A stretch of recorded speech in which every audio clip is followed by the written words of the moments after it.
Press send. I was about to deliver, put this video out there. See, I'm kind of doing it on the fly, as I usually do. I didn't see that penalty because I was on air. We were on air. We were all on air. So it's very difficult to kind of analyze when you're looking out of the side of your, pretty much on the side of your eye. You're looking and kind of looking at the screen and talking and about one thing while you're talking about and focusing on another. I didn't see it. I heard that it was a double touch. Actually, we didn't. We didn't know what was going on because if you weren't watching with volume, you didn't know what had happened. Because so far everything and not only that, I had a tracker on and the tracker had Atletico Madrid scoring every single one of their penalty kicks. And then all of a sudden it was flipped around. Wait a second, what happened? Now, of course, when you see it, live television for you, is that I'm still trying to see it. I'm still trying to see where that penalty or where that touch was. Again, folks, VAR is supposed to overturn things if it's evident, if it's obvious. Fine, if they check it, it's fine. But if the evidence isn't there, you can't invent it. You can't pull it out of your ass and say, well, yeah, okay, cool. Let's do it because, well, it's Real Madrid. And I can say the same thing of Barcelona. They're the two teams that in Spain and maybe in Europe are the most favored in terms of refereeing decisions. Both, one and the same. Yet they're the ones that always cry victimhood. I said it.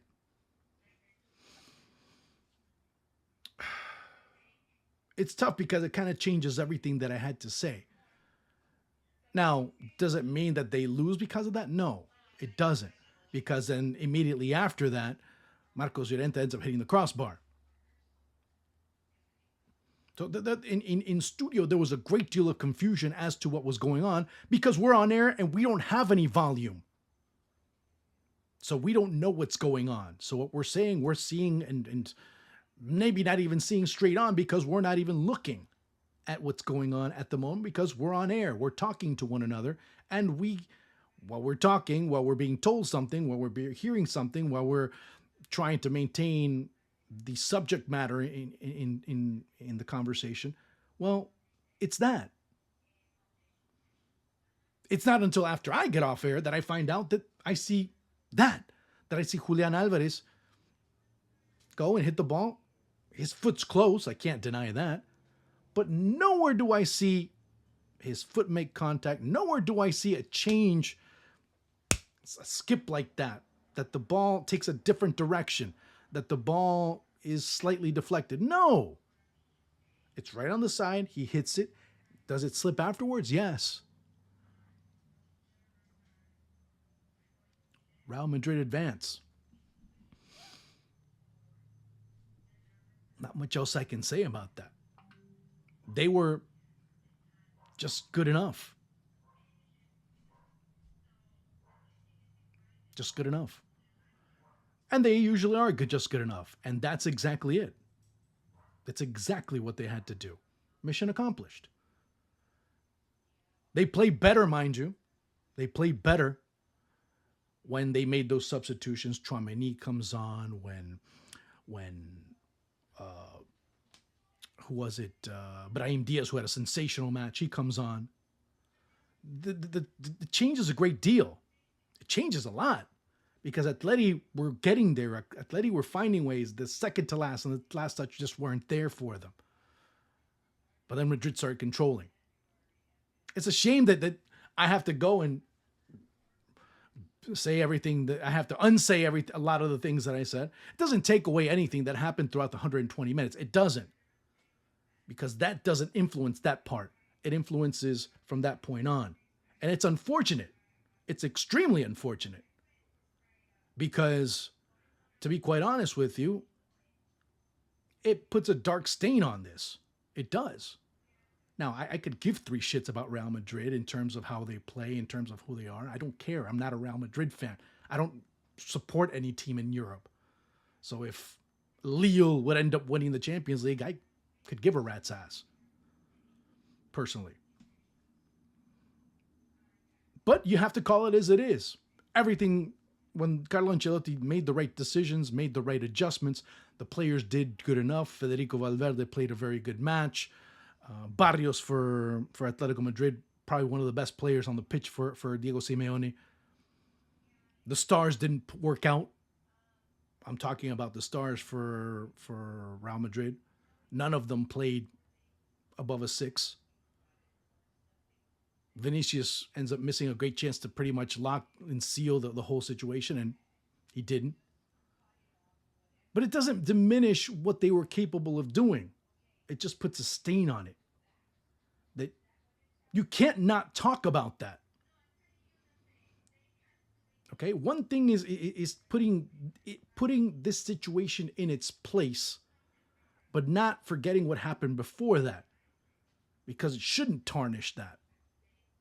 Unfortunately, the result has a bit of a tinge, because you watch on social media and fans of every single team in the world, they're saying Atletico Madrid were robbed. Am I going to be as strong in that? Maybe not. Robbery is a strong word. Nobody ended up losing. I mean, other than a football match, nobody ended up, having any bodily harm. For me, that's a strong word. But I would completely understand. Because before, in the previous video, I said, well, if you think it is and you think it's not, then it's okay. But I said it because, well, honestly, I didn't see it well enough to give an opinion. Now that I've seen it, it's very hard for me not to go and say something about it. It's a shame that it kind of tarnishes what a wonderful game it ended up being. Maybe not the greatest game I've ever seen, but it was one that was filled with drama. It was one that was filled with a lot of interesting ingredients to it. And again, like I said, they didn't lose because of that. Llorente ends up hitting the crossbar later on, and then the quasi save by Oblak that Antonio Rudiger is able to make to shoot on target. Oblak hits it, but it still trickles in.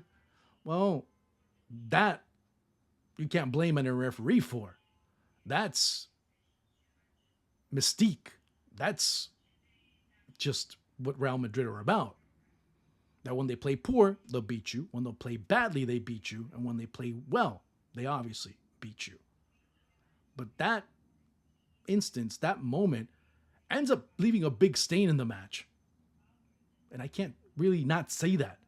And if I would have put a previous video where I just gloss over it as if nothing, well, it would have been unfair for you. And yeah, I put myself I put myself on a limb because I know that many people will criticize me. I've had people send me messages criticizing me because I've already said it. But it's true. As much as it hurts you if you're a Real Madrid fan, it's true. And again, to me, Barcelona and Real Madrid fans are one and the same in terms of that. Because they are the biggest victims in their minds in terms of refereeing. Because they only think about themselves. They only think about what happened to them. They'll never go out and say it about somebody else. Now, they'll never go and say, oh, such and such a team got screwed, unless it's Real Madrid or Barcelona that ended up playing them. Now, they'll never talk about bad refereeing because that's what it is, bad refereeing at the end of the day. Bad VAR, bad implementation of VAR. But since they were favored, all's good. Let me know what you think. Talk to you soon.